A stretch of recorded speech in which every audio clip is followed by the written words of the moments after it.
ठीक है ना। तो हम लोग कल जो है कौन कौन सा डायनेस्टी वंश समाप्त किए थे।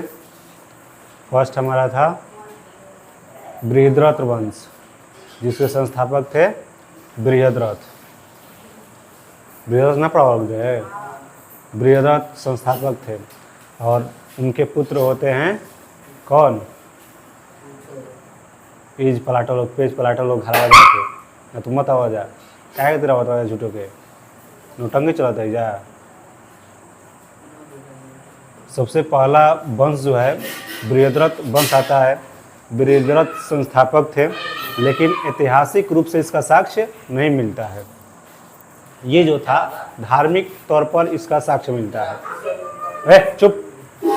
तो बृहद्रथ संस्थापक होते हैं और इनके पुत्र आते हैं जरासंध। और जरासंध और भीम के बीच युद्ध होता है, मल्ल युद्ध, और इसमें जरासंध मारा जाता है। तो ये महाभारत में चर्चा मिलती है इसकी। फिर इसके बाद आता है हमारा हर्यक वंश। हर्यक वंश का संस्थापक बताओ। बिंबिसार। हर्यक वंश के संस्थापक दूसर का बताओ कौन थे? हर्यक वंश के दूसर का शासक। बंद करो, पहले बुक बंद करो। दूसर का शासक कौन था? हर्यक वंश का दूसर का शासक बताओ तुम। बताओ रंजोचा, हर्यक वंश का दूसर का शासक। तुम घरे रह जाए, घरे से वीडियो देख के जाए। तुम बोलो तीसर का। चौथा नहीं बताया था रे, इजी याद हो गया चाहिए। तो यहाँ पर हम लोग समझते हैं फर्स्ट हर्यक वंश था, जिसके संस्थापक थे बिंबिसार। हर्यक वंश के संस्थापक बिंबिसार। बिंबिसार की हत्या जो है उसका पुत्र कर देता है। कौन था? अजातशत्रु। इसीलिए इसे प्रीतहंता या कुणिक भी कहा गया है। ये दो प्रकार के हथियार का यूज किया था, बताया गया था, रथ मुसला और महाशिलकंटक।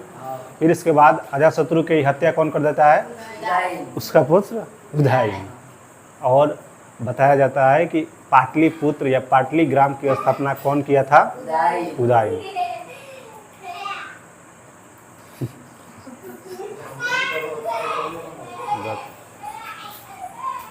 तो यहाँ पर उदयन के बाद कौन आता है? नागदशक। ठीक ना, अंतिम बोला जाएगा, उदयन के बाद नहीं आता है। ये अंतिम बोला जाएगा कि हर्यक वंश के अंतिम शासक कौन था, तो आपको बताना है नागदशक।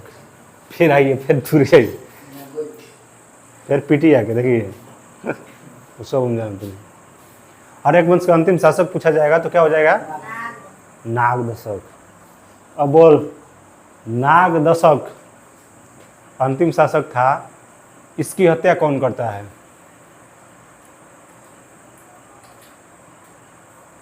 घरे क्या करेली इस नागदशक की हत्या कौन करता है? दोनों तो नहीं काल समझ सन।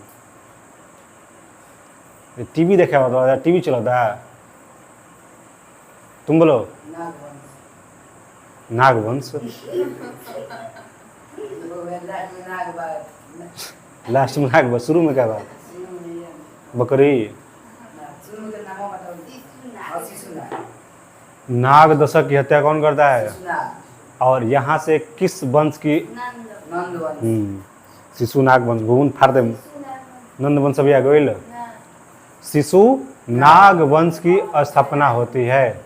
शिशुनाग जो होता है हर्यक वंश के अंतिम शासक। तो पूर्वाज जी अभी है। हर्यक वंश के अंतिम शासक जो होता है नागदशक होता है, और इसकी हत्या कर देता है हमारा शिशुनाग।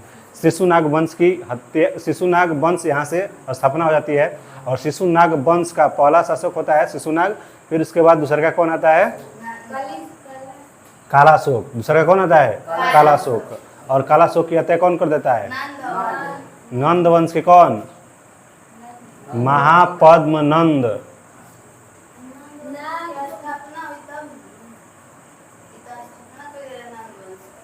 हाँ, तो कालाशोक की हत्या कौन करता है? नंदीवर्धन। कालाशोक की हत्या करता है।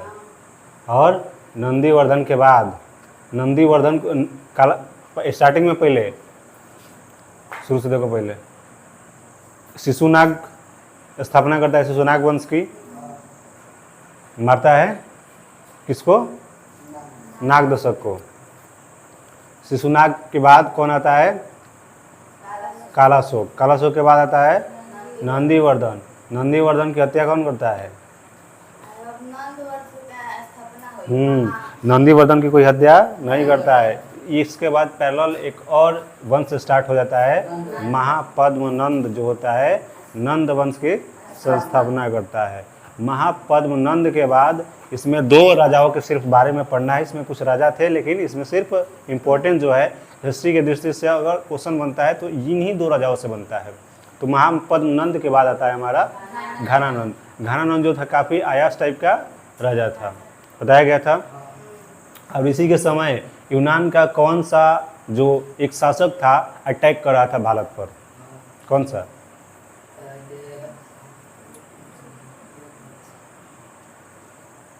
कौन सा शासक अटैक कर रहा था भारत पर उस समय? विदेशी आक्रमण एक आया था भारत में उस समय। कौन आया था? इतना थप्पड़ मार में खींच के मुंह ला लो जी। अभी ध्यान से सुनो, ना तो जाके घरवा वीडियो देखा, ना तो घरवा जाके कॉपियाँ निकाला। उस समय भारत पर अटैक कर रहा था सिकंदर, बढ़ाया गया है। सिकंदर उस समय अटैक कर रहा था भारत पर और भारत में आ गया था, एंटर कर चुका था। और इसकी पहली युद्ध जो होती है पोरस के साथ होती है। पोरस राजा था उधर लद्दाख की तरफ, और यहाँ पर पंजाब की तरफ, पाकिस्तान में पंजाब की तरफ पोरस राजा था। और वहाँ पर सिकंदर के साथ एक युद्ध होता है जिसको इतिहास में जाना जाता है हाई डेस्पिच युद्ध के नाम से। कौन सा युद्ध? हाई डेस्पिच युद्ध के नाम से जाना जाता है। बोला जाएगा कि हाई डेस्पिच का युद्ध किनके बीच हुआ था? सिकंदर और पोरियन। पोरस पोरस पोरस एक वेब शायद सीरियल भी है।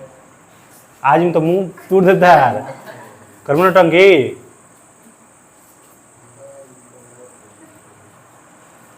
तो यहाँ पर पूछा जाएगा कि हाई डेस्पिच का युद्ध जो है किसके बीच लड़ा गया था?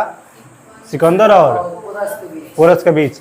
वहीं बोला जाएगा कि ये युद्ध जो था किस नदी के किनारे लड़ा गया था? झेलम नदी के किनारे, रावी नदी के किनारे। ठीक है, नहीं, रावी नदी के किनारे। लेकिन यहाँ पर बोला जाएगा कि किस नदी को पार करने से इनकार कर दिया था सिकंदर की सेना? अब ब्यास नदी। याद रखिएगा कि ब्यास नदी को पार करने से सिकंदर की सेना मना कर देता है। क्यों? क्योंकि याद रखिएगा कि ब्यास क्या था? उसका ज़्यादा था। ब्यास क्या होता है?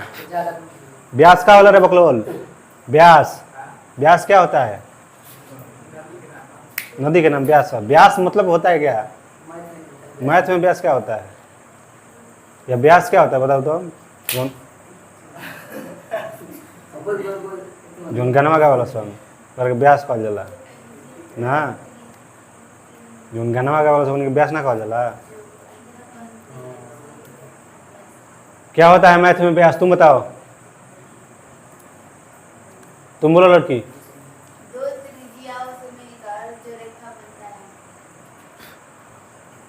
तोड़ दे। ब्रीथ का सबसे लंबा लाइन जो होता है ब्यास कहलाता है। अगर ये ब्रीथ हो गया 2 त्रिज्यों से मिलकर बनता है, लेकिन ये परिभाषा इसका हो गया।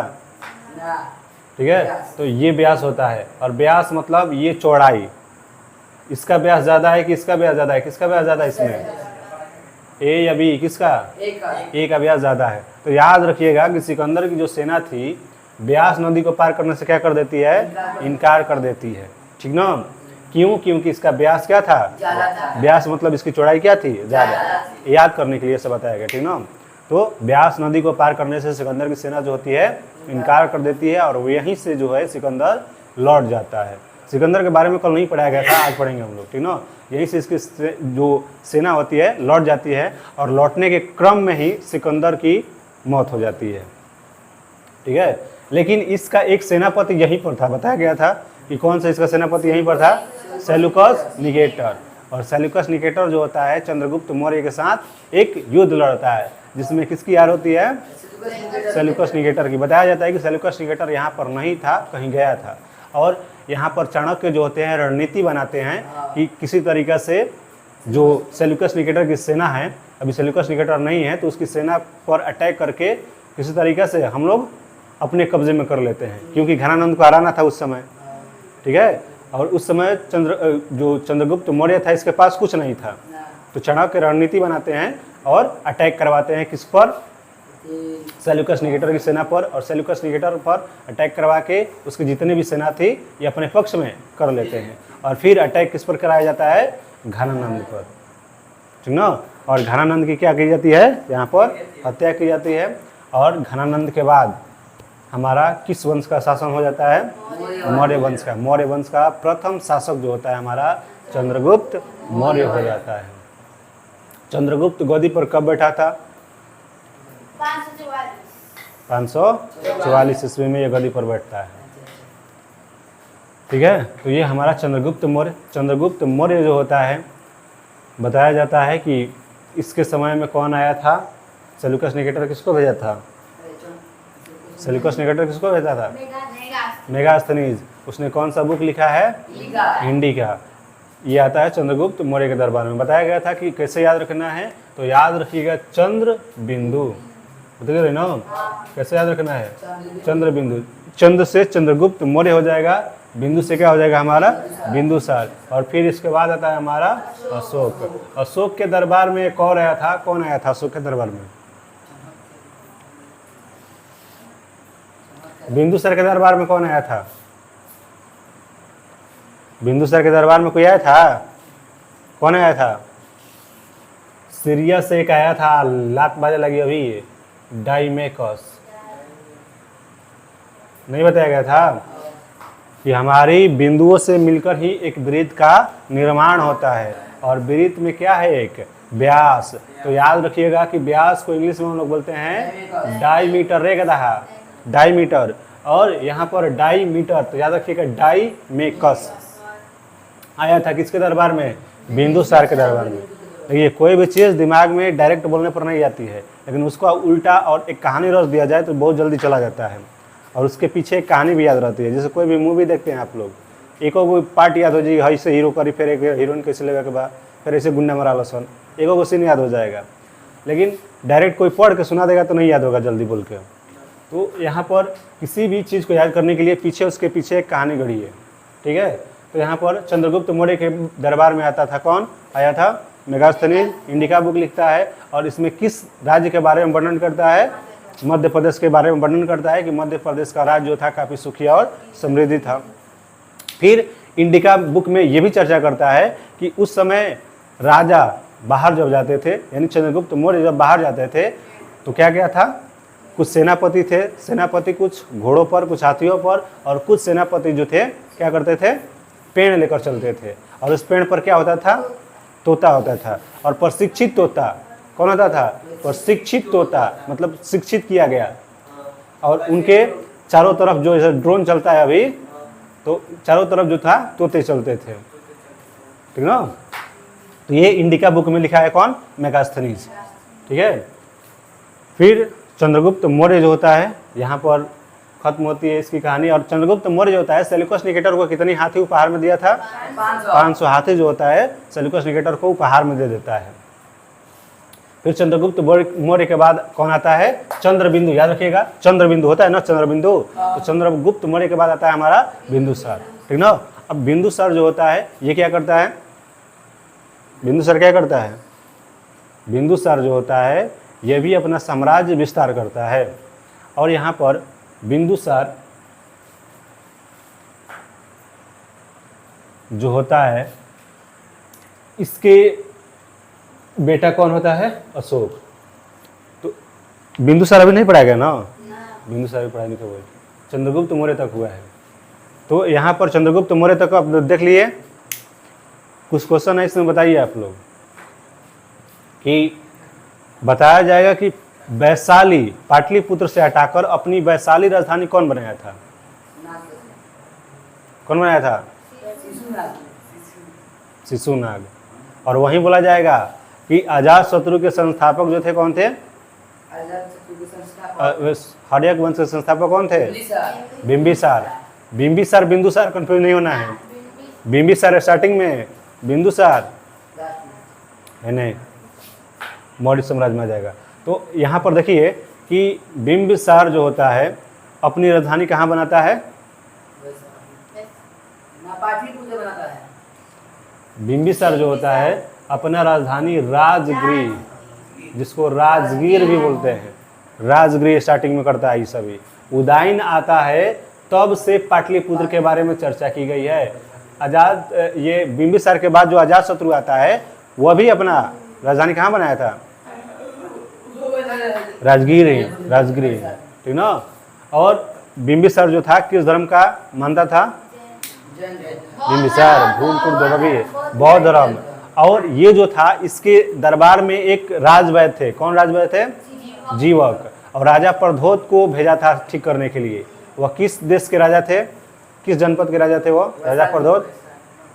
राजा प्रद्योत अवंती के ना, अवंती के। उनको जॉइंडिस हो गया था, उसको ठीक करता है, अपने में मिला लेता है। बिंबिसार जो था 3 तरीके से किसी राज्य को अपने में मिलाता था, या तो शादी करके, या उसे मित्र बना लेता था, या अगर कोई दुश्मन बन जाता था तो उसको अटैक करके जीत लेता था। फिर इसके बाद अजातशत्रु आता है। अजातशत्रु को क्या क्या 2 नाम दिया गया है? प्रीतहंता या कुनिक। प्रीतहंता या कुनिक। और इसे प्रीतहंता वंश भी कहा जाता है, क्योंकि अधिकतर यहाँ पर वंश में देखते हैं तो अधिकतर क्या करते हैं? पिता की हत्या। तो प्रीतहंता वंश भी इसे कहा जाता है। ठीक है, पीछे से कुछ रिवीजन हो गया, बुझाता कुछ?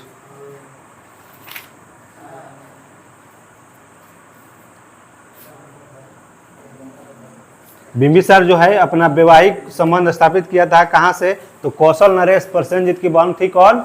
महाकोसला। महाकोसला से। फिर इसके बाद कहाँ से? वैशाली की जो चेटक की पुत्री थी चेलना। चेलना से। महाकोसला से, चेलना से, क्षेमा से। महाकोसला, चेलना, क्षेमा।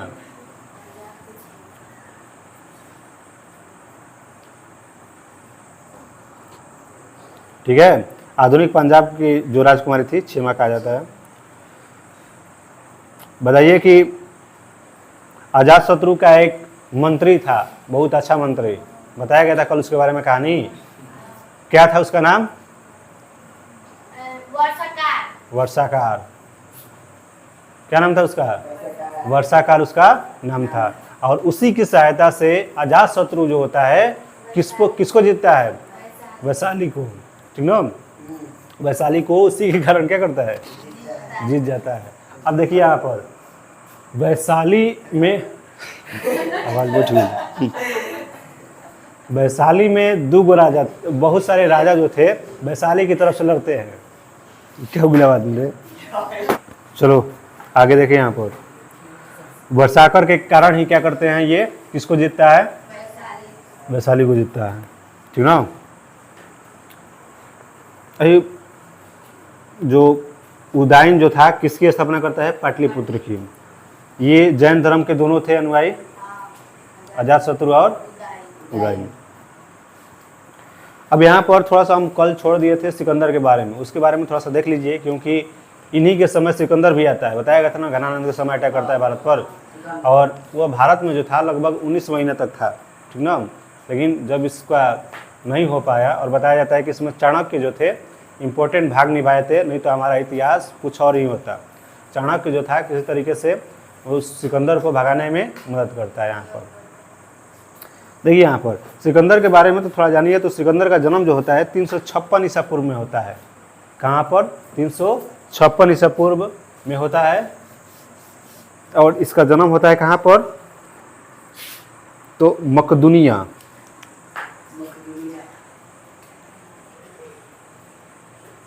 मकदूनिया में इसका जो होता है जन्म होता है।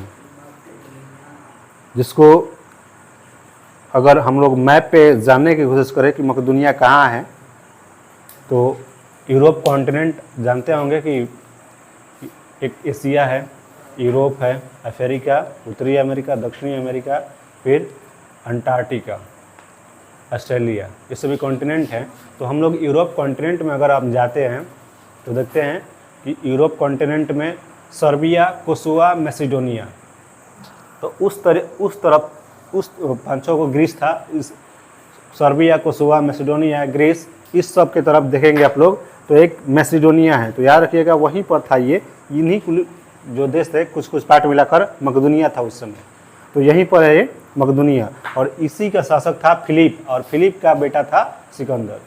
अगर यूरोप कॉन्टिनेंट में अगर और हम बात करते हैं तो यूरोप कॉन्टिनेंट में ऊपर की तरफ देखेंगे तो नॉर्वे, स्वीडन, फिनलैंड, 3 को ये कंट्री है जिसको स्कैंडिनेवियाई कंट्री भी बोलते हैं। और बताया जाता है कि रूस जो है एक बड़ा, अभी बताया जाएगा कि सबसे बड़ा कंट्री कौन सा है एरिया वाइज, तो रूस है। एरिया वाइज कौन है? रूस। और अभी भारत में एरिया वाइज सबसे बड़ा स्टेट कौन सा हो जाएगा? क्षेत्रफल की दृष्टि से सबसे बड़ा राज्य राजस्थान। छोटा कौन हो जाएगा? गोवा हो जाएगा।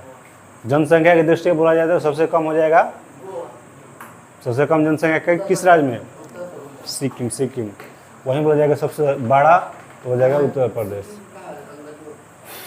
अभी बात की जाए हम लोग तो कंट्री में, तो रूस जो है सबसे बड़ा कंट्री था, अभी भी कंट्री है एरिया वाइज, लेकिन एक समय था जब 1991 रूस इससे भी बड़ा था, उसमें से 14 को कंट्री जो था अलग हो गया था।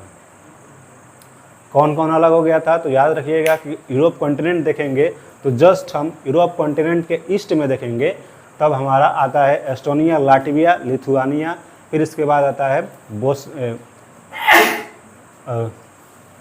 बोस्निया और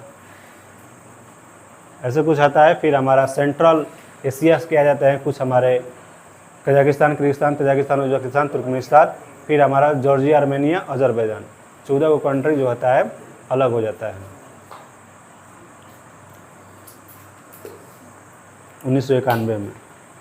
चलिए थोड़ा सिकंदर के बारे में देख लीजिए। तो सिकंदर का जन्म जो होता है कब होता है? 356। याद रखिएगा कि सिकंदर का जन्म जब होता है कब होता है हमारा? 356। 3 दूनी 6 और 3 दू 5, याद रखिएगा। 3 दूनी 6, 3 दू 5। सिकंदर का जन्म होता है 356 ईसा पूर्व में होता है। इसके पिता का नाम अगर बोला जाए कि सिकंदर के पिता कौन थे, तो याद रखिएगा फिलिप। ये कहाँ का शासक था फिलिप? तो याद रखिए कहाँ का? मकदूनिया का। फिलिप कहाँ का शासक था? मकदूनिया का। ठीक है। बताया जाता है कि सिकंदर किसका शिष्य था? तो अरस्तु का। सिकंदर किसका शिष्य था? अरस्तु का। और बताया जाएगा कि बायोलॉजी के पिता किसे कहा जाता है? अरस्तु को कहा जाता है। बड़ी तारा कटा तरह से चुट है। गणित के पीछे किसे कहा जाता है? के जनाब की जरूरत। गणित में एक नोबेल प्राइज जैसा दिया जाता है, एबेल पुरस्कार। देखिए यहाँ पर तो फिलिप जो होता है मकदूनिया का शासक होता है, और इसकी हत्या 329 ईसा पूर्व में हो जाती है, तो इसलिए इतना याद नहीं क्या करेंगे। इसकी हत्या हो जाती है और इसी का बेटा होता है हमारा सिकंदर। सिकंदर किसका शिष्य था? अरस्तु का। सिकंदर भारत विजय अभियान की चर्चा जो है 326 में, याद रखिएगा 3 दूनी 6, 326 में जो है किसकी चर्चा? भारत में आया था हमारा कौन? सिकंदर। फिर आगे देखिए यहाँ पर सिकंदर को पंजाब के शासक, अभी बताइए यहाँ, पुरस के साथ एक युद्ध लड़ना पड़ता है, और उस युद्ध को क्या बोलते हैं? हाई डेस्पिच युद्ध के नाम से। और यह किस नदी के किनारे हुआ था? कहाँ से? रावी नदी पढ़ लो जाए, झेलम नदी के किनारे हुआ था। अभी ना बताइए तो कल से ना रावी कहाँ हुआ था? झेलम नदी के किनारे। झेलम को वितस्ता बोला जाता था। क्या बोला जाता था? वितस्ता।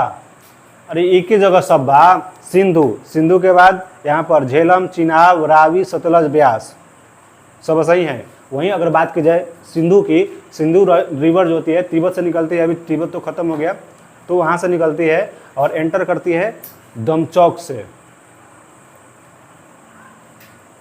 और दमचौक से भारत में एंटर करती है, और चिलास से जो होती है ये बाहर आ जाती है। याद रखिएगा, ऐसे अगर माउंट ये ऊपर की तरफ भारत में ऐसे है तो ये हमारी सिंधु रिवर जो यार एंटर करती है दमचौक, ठीक है, और कहाँ से बाहर चल जाती है? तो चिलास, चिलास से क्या हो जाती है? बाहर चली जाती है। याद रखिएगा सिंधु रिवर। और सिंधु रिवर जो होती है इसकी सबसे बड़ी सहायक नदी कौन सी होती है बताइएगा आप लोग। तो यहाँ पर सिंधु ये कौन सी रिवर? झेलम नदी पर युद्ध होता है, हाई डेस्पिस के युद्ध, जिसमें बताया जाता है कहीं कहीं कर कि सिकंदर की जीत हुई थी, लेकिन कहीं बताया जाता है कि पोरस की भी जीत हुई थी, लेकिन अधिकतर माना जाएगा कि सिकंदर की जीत होगी। सिकंदर नहीं तो इतना दिन थोड़े रहता है यहाँ पर। सिकंदर की जीत होती है, पोरस अत्याधिक शक्ति के द्वारा और प्रसन्न कर देता है, मतलब इतना अच्छे तरीके से लड़ता है। और किस नदी को बतानी है कि सिकंदर की सेना ने किस नदी को पार करने से इनकार कर दिया था? ब्यास नदी को पार करने से इनकार कर दिया था। सिकंदर स्थल मार्ग द्वारा 325 ईस्वी में, बताया जाता है 326 में एंट्री करता है और 325 ईस्वी में यहाँ से क्या करता है? निकल जाता है, बाहर चला जाता है। बताया गया था कि लगभग 19 महीने तक यहाँ पर था यो। 325 में कहाँ चला जाता है? बाहर चला जाता है। सिकंदर की मृत्यु जो होती है 323 ईसा पूर्व। कब?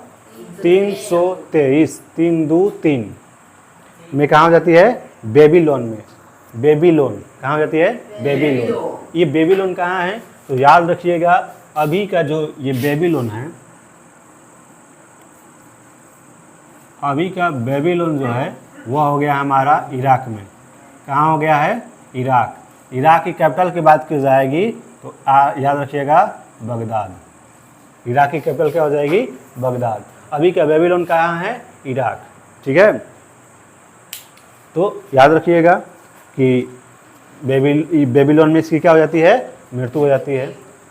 इराक में देखेंगे तो बगदाद से 80 किलोमीटर लगभग दूर बेबीलोन है, तो वहाँ पर इसकी क्या हो जाती है? मृत्यु हो जाती है। और उस समय ये जो था 33 वर्ष के अवस्था में था। मतलब सिकंदर, इसलिए सिकंदर नहीं कहा जाता है, गाना बहुत सारा बना है सिकंदर सिकंदर। तो ये 20 साल से स्टार्ट कर देता है अपना दुनिया जीतने का ख्वाब पालता है और स्टार्ट कर देता है बहुत सारी दुनिया को जीतने का। और 20 से लगभग 13 साल तक जितना भी उस समय दुनिया विश्व विजेता कहा जाता है सिकंदर को। क्या बोला जाता था? विश्व विजेता, क्योंकि उस समय जितनी ज्ञात थी कंट्री उसको लगभग ये जीत चुका था 13 साल में ही। 20 से स्टार्ट करता है और 13 साल 33, और इसमें कुछ दिन तक बीमार भी था, कुछ समय यहाँ वहाँ चला भी गया था, अटक भी गया था। तो यहाँ पर 13 सालों में इसकी बहुत महत्वपूर्ण भूमिका कही जाएगी हमारे विश्व में। तो विश्व विजेता भी इसे कहा जाता है सिकंदर को। यहाँ पर जो बेबीलोन में इसकी मृत्यु हो जाती है। एक और याद रखिएगा कि उसका एक घोड़ा का नाम पूछता है कि सिकंदर का जो घोड़ा था बहुत ज़्यादा फेमस था, उसको बहुत ज़्यादा युद्ध जितवाया था, और उसका नाम क्या था? तो बहु केफला। याद रखिएगा, बहु केफला। सिकंदर का जो घोड़ा था उसका नाम था बहु केफला। और इसी के नाम पर जो होता है झेलम नदी के तट पर एक नगर बसाता है अपने घोड़ा के नाम पर।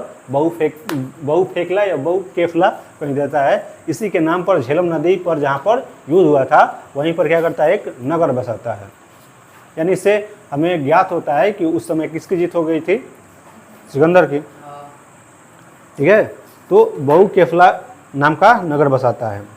अगर बात की जाए कि सिकंदर का एक सेनापति था तो बताइए अभी सेल्यूकस निकेटर, लेकिन एक जल सेनापति था, ठीक ना। नेवी जैसे होती है ना, नेवी, फिर होती है एक हमारी अभी कौन कौन से 3 सेना है ना, वायु सेना, थल सेना और जल सेना है। अभी सबके अध्यक्षीय वाक्य के बाद अभी वायुसेना के अध्यक्ष कौन हो जाएंगे? अमरप्रीत सिंह। थल सेना के धीरज सेठ और जल सेना के देखिए अभी भारत में जो है 3 गो सेना है, तो याद रखिएगा। एक होता है थल सेना, एक होता है हमारा जल सेना नेवी, और एक होता है हमारी वायुसेना। याद रखिएगा कि वायुसेना पूछा जाए तो बताना है अमरप्रीत सिंह। क्या बोलिएगा? अमरप्रीत सिंह। अभी बोला जाएगा जल सेना, तो कौन थे जल सेना का अभी कौन है? इसको अभी रहने दे। थल सेना का बोला जाएगा धीरज सेठ। याद रखिएगा, क्वेश्चन पूछता है धीरज सेठ। अभी जल सेना तो कृष्णा करके कुछ नाम है शायद, ठीक ना? तो याद रखिएगा। और इन तीनों का हेड जो होता है उसको बोलते हैं हम लोग, क्या बोलते हैं? CDS। सुन ले, CDS। ये औपचारिक रूप से इन तीनों का हेड राष्ट्रपति होता है, और राष्ट्रपति बतला रहे हैं किस अनुच्छेद में है वर्णन? 52वां अनुच्छेद में। अभी राष्ट्रपति कौन सी है? हमारी द्रौपदी मुर्मू। किस नंबर की है? 15वां नंबर। वहीं बात की जाएगा कि प्रथम महिला राष्ट्रपति कौन थी? प्रथम महिला राष्ट्रपति प्रतिभा देवी सिंह पाटिल। 8 से 2008 से 13 तक ये रहती हैं प्रतिभा देवी सिंह पाटिल। वहीं पूछा जाएगा कि भारत के प्रथम मुख्यमंत्री सुचेता कृपलानी, उत्तर प्रदेश की। वहीं पूछा जाएगा राज्यपाल सरोजनी नायडू। ठीक है, यहाँ पर देखिए इन तीनों सेना के अध्यक्ष अभी CDS कहलाते हैं। CDS तो NS राजा जो है, राजा करके कुछ है, राजा सुब्रमण्य ऐसे करके कुछ है, तो ये हो जाएंगे हमारे CDS। वहीं ये तीसरे हैं। बताया जाएगा कि फर्स्ट कौन थे CDS? तो फर्स्ट CDS याद रखिएगा बिपिन रावत, जिनकी मौत हो गई थी हेलीकॉप्टर दुर्घटना में। फर्स्ट CDS हमारे बिपिन रावत। NS राजापुर के अभी CDS है। तो याद रखना है कि थल सेना जो होते हैं, अभी आर्मी वाले जो लोग होते हैं उनमें धीरज नहीं होता है, ठीक ना? थोड़ी बात पे गुस्सा हो जाते हैं। बताया गया था ट्रिक, इस वीडियो में देख लीजिएगा इसी तरीके से। तो धीरज सेठ हो जाएंगे। जल तो बताया गया था कृष्णा करके कुछ नाम है। और वायु इंसान जो होते हैं, सैनिक जो होते हैं हमारे, शहीद होते हैं, मरते नहीं हैं। ये क्या होते हैं? अमर होते हैं। याद रखिएगा, वायु जब भी सेना शहीद होता है उसको जलाया जाता है और वो हवा में मिल के क्या हो जाता है? अमर हो जाता है। तो अमरप्रीत सिंह याद रखिएगा, ठीक है। और अभी बात की जा रही है, हम लोग सिकंदर के बारे में उधर बात कर रहे थे। तो सिकंदर जो था इसका जल सेनापति, सिकंदर का जल सेनापति कौन हो जाता है? तो याद रखिएगा सिकंदर का जल सेनापति होता है हमारा निर्याकस। कौन था? निर्याकस। क्या था? निर्याकस। जल सेनापति निर्याकस। और एक और था हमारा सेलुकस निकेटर, पूरा ना।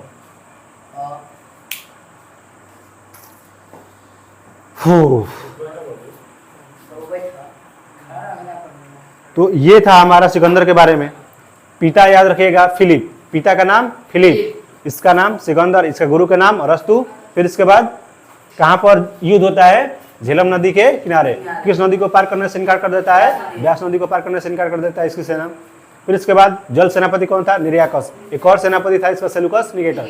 इसके जल्दी जाने के बाद भी सेलुकस निकेटर यहीं पर आता है। बोला गया था कि सिकंदर कि मैं जा रहा हूँ, तुम यहीं पर आना, फिर मेरा मन किया तो बाद में आऊँगा भारत पर अटैक करने के लिए। लेकिन इसके जाते ही मौत हो जाती है इसकी। और इसकी घोड़ा का नाम था बहु केफला या बहु फेकला भी कहीं बोला जाता है। तो बहु केफला इसका घोड़ा का नाम था। और इसी के नाम से एक नगर बसाता है, कहाँ पर? झेलम नदी के किनारे, बहु केफला, बहु पेखला, बहु केफला।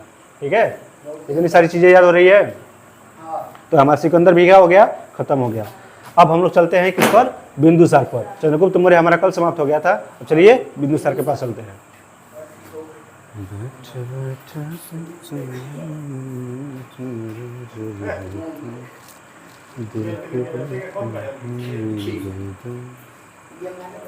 चलिए, चंद्रगुप्त मौर्य के बारे में हम लोग कल पढ़ चुके थे, ठीक है।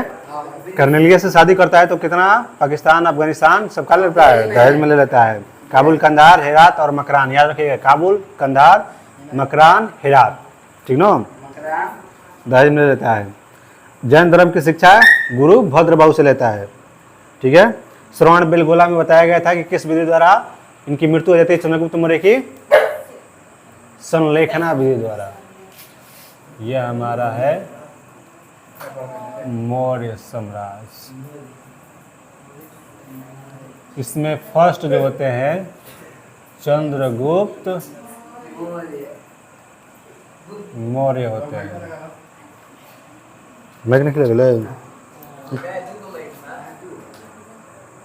लाइट बना हुआ है। चंद्रगुप्त मौर्य के बाद कौन आता है, बिंदुसार। बिंदुसार के बाद हमारा आता है अशोक। अभी पहले बिंदुसार के बारे में जानिए। चंद्रगुप्त मौर्य हो गया था। चंद्रगुप्त मौर्य जो होता है संलेखना विधि द्वारा, कौन से बताया गया था ना, संलेखना मेथड द्वारा ये जो होता है अपना जान दे देता है। इसको चंद्रगुप्त मौर्य को कौन लेके जाते हैं, कर्नाटक, सरोवर बेलगोला, बताया ना, सरोवर बेलगोला में इनकी मौत होती है। भद्रबाहु बताया गया था, अकाल पड़ा था पाटलिपुत्र में, तो 2 भाग में डिवाइड हो गए थे। भद्रबाहु भाग गए थे कहाँ पर, कर्नाटक में, और स्थूलभद्र यहीं स्थिर थे। और भद्रबाहु किसको लेके जाते हैं, चंद्रगुप्त मौर्य को, काहे कि अकाल पड़ा था। तो भद्रबाहु बताते हैं कि बबुआ अकाल जानत रहा काहे पड़ल बा, तू एजा बाड़ा, तहार शासन बा, वही से अकाल पड़ल बा, तू हमारा साथे निकल, तब एजा क्या हो जाई, अकाल खत्म हो जाई, बढ़ जाई,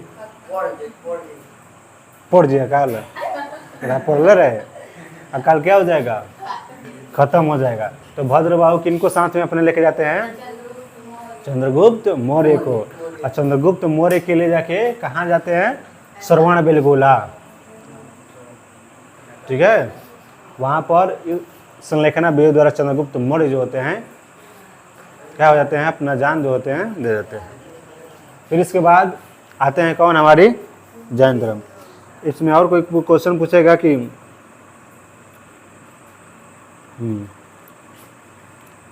श्रवण बेलगोला में मृत्यु हो जाती है 298 में, याद रखिएगा। फिर चंद्रगुप्त मौर्य जब मृत्यु हो जाती है इनकी, तो शासन पर बैठते हैं हमारा बिंदुसार। कब बैठता है, तो याद रखिएगा 298, 298 में ये शासन पर बैठते हैं हमारा बिंदुसार, ठीक है। अब यहाँ पर देखिए मगध की राजनीति पर बैठता है और इसे अमित्र घात कहा जाता है। क्वेश्चन बार बार आता है, याद रखिएगा। बिंदुसार को एक और किस नाम से पुकारा जाता है, तो याद रखिएगा अमित्र घात नाम से पुकारा जाता है। या अमित्र घात का ही अर्थ होता है शत्रु का विनाश करने वाला, शत्रु विनाशक, शत्रु विनाशक, अमित्र घात, ठीक ना। तो बिंदुसार का एक और नाम बताया जाएगा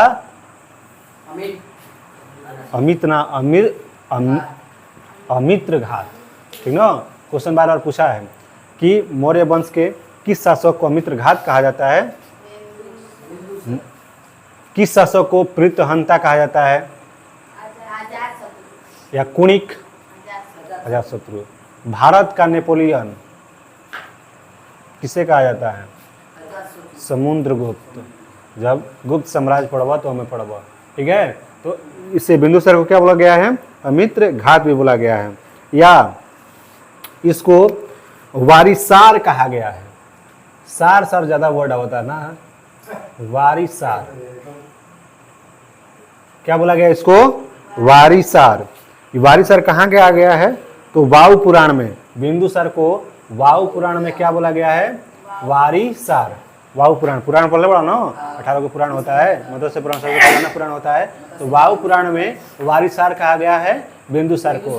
अमित्र घात भी कहा गया है इसको, ठीक है। या भद्रसार, वारिसार या भद्रसार, 3 गो एक नाम हो गई, वारिसार, भद्रसार, अमित्र घात, ठीक है। बचवानी क्या था देख रहे। बिंदुसार आजीवक संप्रदाय को, ये सब बौद्ध धर्म जैन धर्म मान रहे थे, ये बोला कि हम क्या करेंगे, आजीवक संप्रदाय को, आजीवक धर्म को मानेंगे। किस धर्म को, आजीवक। अब ये आजीवक के बारे में थोड़ा समझ लीजिए कि आजीवक क्या होता है। तो आजीवक बौद्ध और जैन धर्म के जैसा ही एक संप्रदाय था जिसमें लोग ईश्वर को नहीं मानते थे, ईश्वर को लोग नहीं मानते थे, ठीक ना। तो आजीवक संप्रदाय को मानने लगता है कौन, यहाँ पर बिंदुसार। आजीवक संप्रदाय का बोला जाएगा कि संस्थापक कौन थे, मखली पुत्र गोसाल, याद रखिएगा, मखली पुत्र गोसाल, ठीक है, आजीवक संप्रदाय के संस्थापक, याद रखिएगा ये थे। तो यहाँ पर बिंदुसार कौन सा संप्रदाय मानता है, कौन सा धर्म मानता है, आजीवक संप्रदाय। और आजीवक को ही यहाँ पर अशुक जो होता है 4 गुफाएं इनके नाम कर देता है। आगे पढ़ोगे तो यहाँ पर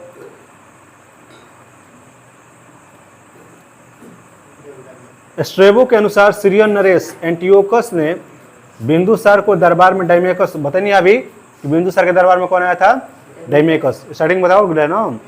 इसे ही मेगास्थनीज का क्या बोला गया है, उत्तराधिकारी। जैसे उस समय कहाँ पर कौन आया था, मेगास्थनीज आया था, किसके, चंद्रगुप्त में। चंद्रगुप्त के बाद कौन आता है, बिंदुसार। अब बिंदुसार में कौन आता है, डाइमेकस। तो इसे मेगास्थनीज का उत्तराधिकारी भी कहा गया है, किसको, डाइमेकस को। जैन ग्रंथों में सिंह सेन को नाम हो गई, तो नाम याद रखिए, अमित्रघात, वारिसार, भद्रसार, सिंह सेन। और ये जैन ग्रंथ में कहा गया है इसको, वाव पुराण में वारिसार या भद्रसार कहा गया है, क्या है, ठीक ना। जैन धर्म में सिंह सेन कहा गया है इसको, ठीक है। और सिंह किसका सिंबल था, सिंह किसका सिंबल था, महावीर स्वामी के। सिंह किसका सिंबल था, महावीर स्वामी के। हाथी किसका सिंबल था, अजीतनाथ। तो इसमें कौन थे जैन धर्म के, पार्श्वनाथ। पार्श्वनाथ का सिंबल क्या था, 12 फाट लेनो कि एक फाट मुड़ के छत पट्टी फिर नीचे जीवो। पार्श्वनाथ का सांप, ऋषभदेव का सांड, ठीक है। तो ये कहा गया है अमित्रघात, वारिसार कहा गया है वायु पुराण में, और जैन धर्म इसको क्या कहा गया है, सिंह सेन। आजीवक संप्रदाय को ये मानते था, किसको, आजीवक संप्रदाय को। और इसके शासन काल में कौन आया था, डाइमेकस। कौन आया था, डाइमेकस। और चंद्रगुप्त के शासन में कौन आया था, चंद्रगुप्त के शासन में कौन आया था, मेगास्थनीज, इंडिका बुक लिखता है, ये डाइमेकस आया था। यहाँ पर आगे देखिए कि बिंदुसार के शासन काल में तक्षशिला, सिंधु और झेलम नदी के बीच जो है तक्षशिला विश्वविद्यालय के नाम सुनने में बजा। उस समय काफी ज्यादा चर्चित था हमारा तक्षशिला, ठीक ना। अब तक्षशिला के बारे में थोड़ी सी कहानी जान लीजिए। यहाँ पर तक्षशिला विश्वविद्यालय जो होता है सबसे पुराना विश्वविद्यालय है, अभी ये पाकिस्तान में, ठीक है। अब देखिए तक्षशिला में यहाँ पर जब बिंदुसार शासन कर रहा था तो तक्षशिला भी इसके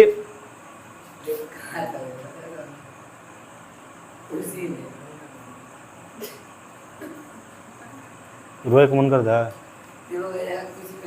यहाँ पर देखिए तक्षशिला किसके अंतर्गत था, किसके कंट्रोल में था, बिंदुसार। अरे चंद्रगुप्त मौर्य सब लिया था नहीं, मकरान, हेरात, अराकोसिया, जडरोसिया लिए था ना, पाकिस्तान, अफगानिस्तान सब ले लिया था शहर में। तो तक्षशिला पर किसका कंट्रोल था, बिंदुसार का। अब बिंदुसार का कंट्रोल था तो यहाँ पर तक्षशिला में बार बार जो होती है यहाँ के लोग जो होते हैं विद्रोह कर देते हैं, बार बार यहाँ के लोग क्या कर देते हैं, विद्रोह कर देते हैं। और इस विद्रोह को शांत करने के लिए जो होता है, अब यहाँ पर बिंदुसार के 2 बेटों का जिक्र किया गया है। कौन कौन सा, एक हमारा आ जाएगा अशोक, बिंदुसार का एक बेटा अशोक और एक बेटा है सुसीम। बिंदुसार के 2 बेटा, एक अशोक और एक सुसीम। बहुत सारा बेटा था लेकिन चर्चा में 2 गो। सुसीम जो था बड़ा था, सुसीम क्या था, बड़ा था। और राजगद्दी पर बैठने का अधिकार किसे प्राप्त होता था, बड़ा बेटा को, ठीक ना। कोई भी जब हिस्ट्री, चलो भाई, कोई भी जब हिस्ट्री हम लोग पढ़ते हैं तो बड़ा बेटा ही क्या करता था, शासन पर बैठता था। और ये अच्छा खासा था, लेकिन अशोक जो था थोड़ा खराब दिखता था।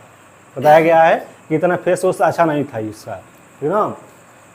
और बिंदुसार सोचता है बैठाने के लिए किसको, सुसीम को ही, क्योंकि ये बड़ा बेटा था। अशोक दिखने में भी अच्छा नहीं था, तो अशोक को राजगद्दी हाथ में नहीं देना चाहता था। अब तक्षशिला में बार बार विद्रोह होता है, मतलब यहाँ के लोग जो बोलते हैं कि हमारी जो कंट्रोल किए हो बिंदुसार, क्या करो, खत्म करो और हमें क्या करो, स्वतंत्र करने की कोशिश करो, क्योंकि इसके सैनिक जो थे यहाँ पर बिंदुसार के बहुत ज़्यादा यहाँ पर अत्याचार कर रहे थे। ठीक है, अब यहाँ पर पहले भेजता है सुसीम को। यहाँ पर बिंदुसार मौका तलाश रहा था कि किसको, बड़ा बेटा को या अशोक को, किसको दिया जाए राजगद्दी। शांत रहो पहले, सुसीम हो, सुशील ना हो। ठीक है, तो यहाँ पर पहले सुसीम को भेजता है। तक्षशिला में किसको भेजता है पहले? सुसीम को, कि क्या करो, जाओ वहां पर और तक्षशिला में जो विद्रोह कर रहे हैं लोग उसको क्या कर दो, शांत कर दो। लेकिन सुसीम जाता है वहां पर और पुनः ये वापस लौट आता है, विद्रोह को शांत नहीं करा पाता है। अब सेकंड नंबर पर किसको भेजता है? अशोक। अब ये अशोक जाता है और जब जाता है तो तक्षशिला विश्वविद्यालय काफी ज्यादा प्रचलित था और वहाँ के लोग काफी ज्यादा शिक्षित थे। तो ये जाता है वहां पर और समझता है कि समस्या यहाँ पर क्या है। तो समस्या थी कि जितना बिंदुसार, जैसे लगान होता है, अभी टैक्स हम लोग देखते हैं, इनडायरेक्ट डायरेक्ट टैक्स दो प्रकार के देते हैं हम लोग। ठीक है, जैसे कोई भी आप चीज खरीदते हैं, एक बिस्कुट भी हो गया, उस पर टैक्स दिया जाता है सरकार द्वारा। ठीक है, पेट्रोल डीजल सब पर टैक्स लिया जाता है। जितने भी सामान खरीद कर लाते हैं आप बचपन से स्टार्ट करते थे, नेपुल से स्टार्ट किया जाता है, कफन तक टैक्स है पृथ्वी पर। ठीक ना, तो इस देश में उसी समय स्टार्टिंग में भी टैक्स था, तो बिंदुसार कुछ टैक्स लेता था। लेकिन यहाँ के जो सेनापति थे तक्षशिला में, वो क्या करते थे, बढ़ा कर लेते थे थोड़ा। ठीक ना, कुछ अपने पास रख लेते थे और कुछ राजा को भेज देते थे, और बहुत ज़्यादा तंग भी कर रहे थे सेना होना, जिसके कारण यहाँ पर जो होता है तक्षशिला में विद्रोह लोग करते हैं। अब अशोक समझ रहा था कि यहाँ पर समस्या क्या है, और जितने भी सेनापति थे उनको क्या कर देता है, हटा देता है वहाँ से, क्योंकि इन लोगों को राजा से तकलीफ नहीं था, तकलीफ था सेनापतियों से, क्योंकि बहुत ज़्यादा अत्याचार कर रहे थे। अब सेनापतियों को हटा देता है और यहाँ पर बिना मार धाड़ किए ही, बिना एक बूंद खून का गिराए ही यहाँ पर क्या करता है, शांत करा देता है विद्रोह को, तक्षशिला को। अब जो होता है सुसीम यहाँ पर क्या करता है, देख के या इधर दही क्या हो गया, अब शासन जो होगा किसको सब दिया जाएगा। अब थोड़ा सा इसका दिमाग डिस्टर्ब होता है, लेकिन जो होता है सब पूरी तैयारी की गई थी कि सुसीम को क्या किया जाएगा, शासन की बागडोर संभाली जाएगी। और जब शांत करा के आता है तो फिर से तक्षशिला में जो होता है विद्रोह हो जाता है।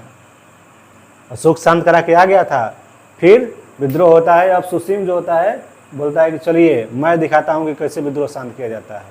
अब ई जाता है विद्रोह शांत कराने के लिए, तब तक वहाँ पर बहुत ज़्यादा विद्रोह हो गया था, बहुत बड़ा, और बहुत ज़्यादा युद्ध स्टार्ट हो जाता है। अब इसी में बस जाता है ये, और यहाँ इस जो हमारा मगध साम्राज्य होता है बिंदुसार, अब इसकी तबीयत जो होती है धीरे धीरे बिगड़ने लगती है। और ये कहाँ फंस गया है सुसीम, हमारा तक्षशिला विद्रोह समाप्त करने में। यहीं पर घेरा जाता है, क्योंकि उस समय फ्लाइट नहीं थी कि 2 मिनट में कोई लसन करवा के अगला मोदी जी लिखा है ना, मोदी जी हन है देश में, फिर जैसे सब खबर लेके ही जा जी हम। लेकिन उस समय फ्लाइट नहीं था, उस समय घोड़ा हाथी से बहुत सारा सैनिक लोग जाते थे। तो उसके आने से पहले ही देखता है कि बिंदुसार अब इनकर खत्म बा कहानी, अभी क्या होके वाला बने, जाए वाला बने। अब जो होता है बहुत जल्दबाजी में ही अशोक अपना राजगद्दी पर बैठ जाता है, पूरी तरीक़ा से शंख उंख बजवा के, सब पंडित जी से करवा के स्टार्ट करता है यह कि अब हम राजा हो गए हैं यहाँ के, कहाँ के, मगध साम्राज्य के, कदा तक्षशिला में मगध साम्राज्य के क्या हो गए हैं, राजा हो गए हैं।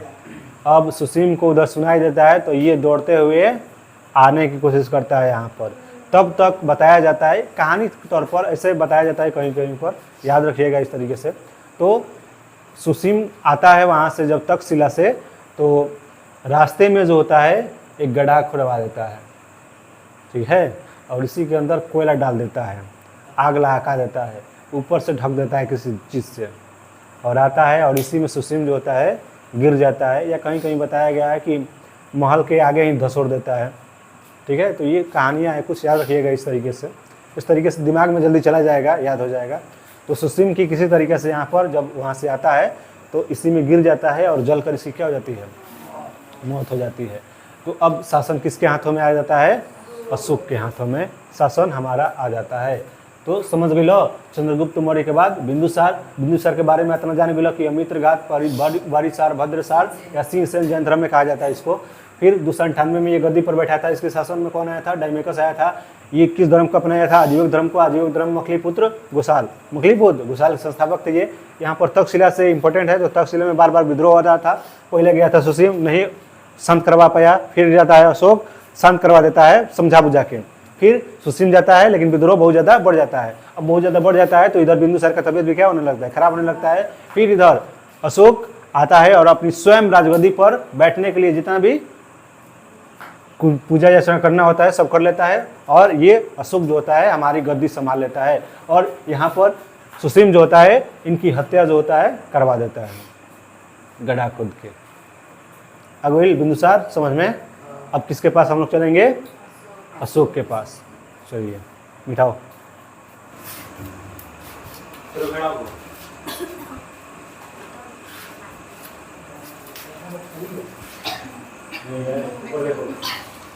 क्या क्या मानना था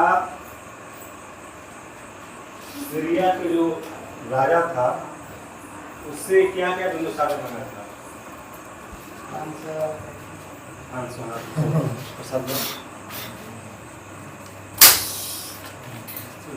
क्या क्या मांगा था?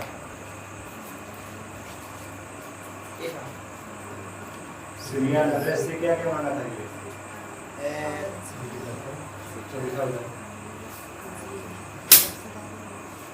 क्या क्या मांगा था?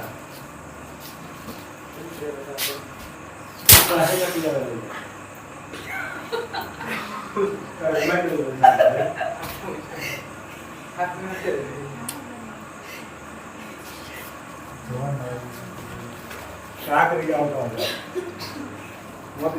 क्या क्या मांगा था, तुम बताओ रे।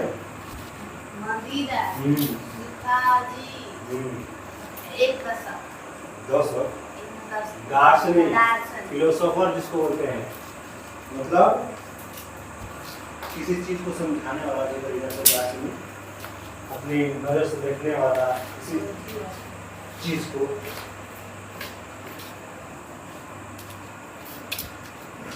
चलिए तो यहाँ पर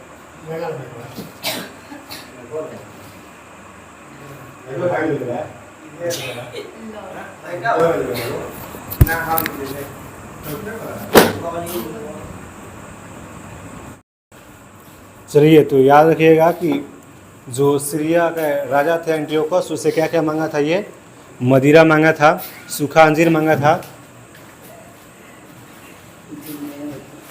सूखा अंजीर मांगता है और एक दार्शनिक मांगता है। लेकिन दार्शनिक ये नहीं देते हैं, बोलते हैं कि हमें हमारे देश में दार्शनिकों का खरीद बिक्री नहीं होता है। चलिए अब फिर इसके बाद आगे देखते हैं हम लोग।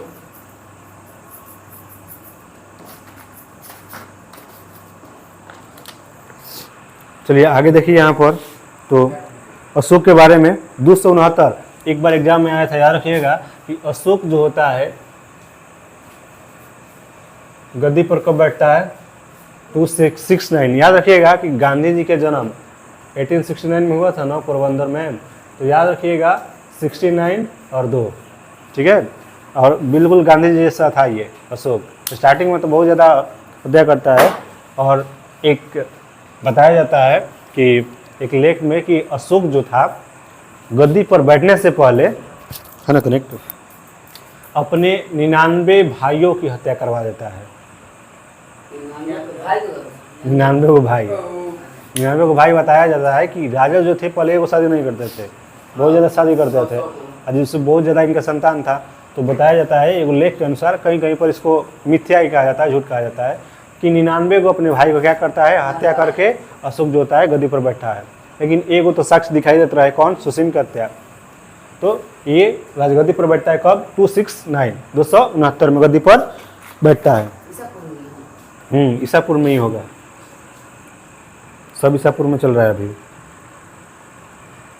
ठीक है। और अशोक की माता की बात की जाए तो सुभद्रांगी याद रखिएगा। माता कौन थी? सुभद्रांगी। सुभद्रांगी क्या हो जाएंगी? इनकी माता हो जाएंगी। ठीक है, पिता कौन हो जाएगा? अभी ना पढ़ा रखा था ऊपर, बिंदुसार। राजगद्दी पर बैठने के समय वो अवंती का राज्यपाल था। कहाँ का था? अवंती का राज्यपाल। अवंती अभी देखोगे तो एमपी टाइप के कुछ एरिया में आपको दिखाई देगा। तो अवंती के राज्यपाल था कौन? अशोक। सुभद्रांगी इसकी माता की नाम हो जाएगी। आगे देखिए, तो मस्की, गुर्जरा और नेतुर उडिंगव लेखों में अशोक का नाम अशोक मिलता है। अशोक का नाम कुछ अभिलेख लिखा जाता था। अभिलेख मतलब कुछ पत्थरों पर, कुछ गुफाओं पर और कुछ पन्नों पर जो लिखा जाता था उस समय, उसको अभिलेख बोलते हैं। तो यहाँ पर कुछ अभिलेख जैसे मास्की हो गया, गुर्जरा हो गया, नेतुर हो गया, उडेगुलम हो गया, इन चारों में अशोक का नाम जो है अशोक मिलता है। कहीं कहीं पर इसका नाम प्रियदर्शनी भी मिलेगा। ठीक है, आगे देखिए, अशोक का इतिहास हमें मुख्यतः उसके अभिलेखों से ही ज्ञात होता है। इसके अभिलेखों को निम्नलिखित वर्गों में विभाजित किया जा सकता है। तो इसके अभिलेखों को, अशोक के जो अभिलेख हैं उसको हम 3 भागों में डिवाइड कर सकते हैं। एक शिलालेख मतलब पत्थरों पर लिखने वाला, एक स्तंभ लेख स्तंभ पर लिखने वाला, और एक गुहा लेख गुहा पर लिखने वाला है। ये क्या हो जाएगा? गुहा लेख है। ये क्या हो जाएगा? तो ये सभी क्या थे? स्तंभों को 3 वर्गों में बांटा गया था। किसका? अशोक के। कर्नाटक के गुलबर्गा जिला के कनगनहली से प्राप्त उभारदार मूर्ति शिल्प शिलालेखों में अशोक का प्रस्तुत रूप चित्र के साथ रानियों अशोक राजा उल्लेखित है। भारभू अभिलेख में अशोक का स्वयं को मगध का राजा बनाया है। बताया, पूछेगा क्वेश्चन कि भारभू अभिलेख में या किस अभिलेख में अशोक स्वयं को मगध का राजा बताया है? तो भारभू अभिलेख, याद रखिएगा, भारभू अभिलेख। पुराणों में अशोक को अशोक वर्धन कहा गया है। नंदीवर्धन, हर्षवर्धन। ठीक है, नंदीवर्धन था किसका भाई? और उनका बचपन का नाम था वर्धमान। तो यहाँ पर पुराणों में अशोक की चर्चा किससे मिलती है? क्या मिलता है इसका नाम? अशोक वर्धन। इसका ये अपने राजाभिषेक के 8वें वर्ष बाद 261 ईस्वी पूर्व, ये भी याद रखिएगा कि 269 ईस्वी में क्या होता है? इसका राज अभिषेक होता है। और इसके जस्ट 8 साल बाद, 8 साल बाद, तो 69 से 8 आगे करबो तो कितना हो जाए? 70, और कितना हो जाए? 77। तो 277। हमारा थप्पड़ के उंगली आज, एक थप्पड़ में उंगली आ जाए, एक थप्पड़ में उंगली आ जाए, 277 होगा। ईसा पूर्व हो रहा है नरबंदर। तो 69 से 8 साल बाद क्या हो जाएगा? 261 ना हुई। तो 261 ईसा पूर्व में अटैक करता है कलिंग पर। किस पर अटैक करता है? कलिंग। और कलिंग की कहानी समझिए थोड़ा।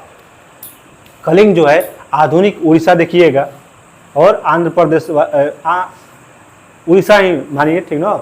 उड़ीसा आजकल पुराना, आजकल उड़ीसा देखते हैं ना, उड़ीसा मैप में है। बिहार के सब राज्य है, केरल बनी, बोलो तो।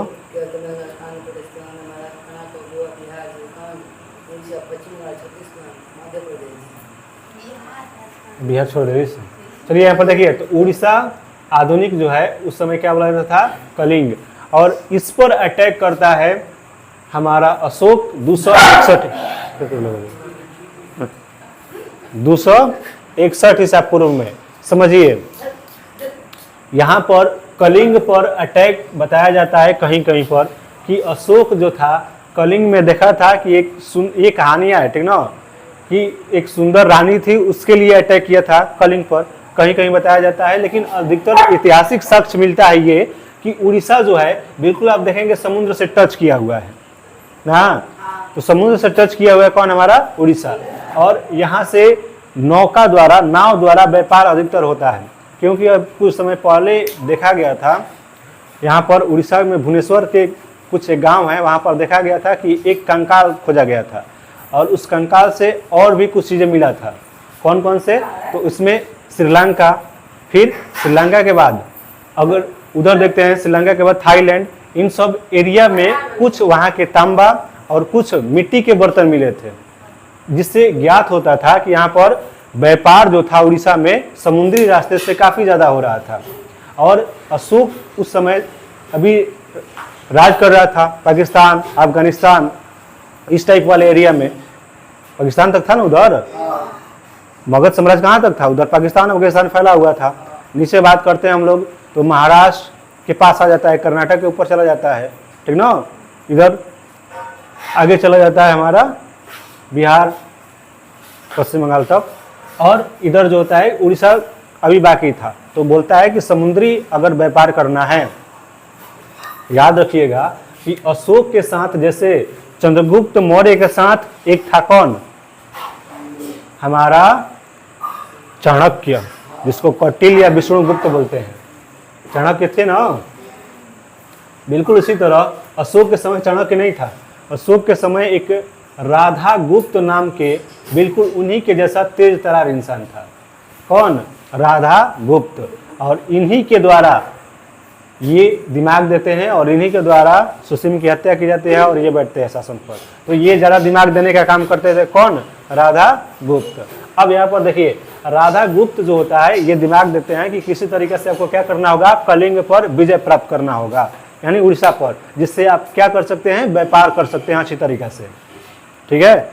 अब यहाँ पर कलिंग पर अटैक करता है और बताया जाता था कि उस समय 1 लाख लगभग लोग थे। कलिंग में कितना लोग थे, लगभग 1 लाख लोग थे। और बताया जाता है कि 1 लाख से भी अधिक लोगों की वहाँ पर अशोक जो होता है हत्या कर देता है, ठीक ना। और भी कुछ लोग आए थे वहाँ पर बचाने के लिए, क्योंकि संधि बनता था, अगर ये हमारा राज हो गया तो इसके आसपास जो भी राज होगा उसके राजा के साथ संपर्क किया जाता था कि जब अटैक होगा तो अभी आपको भी आना होगा। तो यहाँ पर 1 लाख से अधिक यहाँ पर सेना की लाश जो होती है गिरा दी जाती है, क्योंकि उस समय मगध साम्राज्य जो था काफ़ी ज़्यादा चर्चित था और काफ़ी ज़्यादा शक्तिशाली था। अब यहाँ पर कलिंग पर क्या करता है, अटैक करके कलिंग को हरा देता है और बहुत सारे लोगों की यहाँ पर लाशें बिछ जाती है। अब यहाँ पर अशोक जो होता है बहुत ज़्यादा हताश हो जाता है, उदास हो जाता है, ठीक ना। क्यों होता है, क्योंकि पहली बार इतना ज़्यादा लाश देखा था वो अपने जीवन में, और यहीं से बोलता है कि आज के बाद मैं अपने जीवन में कभी भी युद्ध नहीं करूँगा। और यहाँ से ही एक नीति अपनाता है धम्म का, जिससे पढ़ल बड़ा बौद्ध धर्म में त्रिरत्न कौन कौन सा है, बौद्ध, धम्म, संघ। तो धम्म को क्या कर लेता है, ये अपना लेता है कि आज के बाद मैं कभी भी किसी राजा के साथ युद्ध नहीं करूँगा, आज के बाद शांतिपूर्वक अपना जीवन व्यतीत करूँगा। और बिल्कुल यही अंतिम आक्रमण होता है अशोक का, कौन, कलिंग विजय जो होता है अंतिम आक्रमण होता है। अरे समझ में। तो 261 इंपॉर्टेंट है ये डेट, याद रखिएगा, ये इंपॉर्टेंट डेट बा। 261 ईसा पूर्व में कलिंग पर आक्रमण किया था। किसने किसने आक्रमण किया था, तुम बताओ।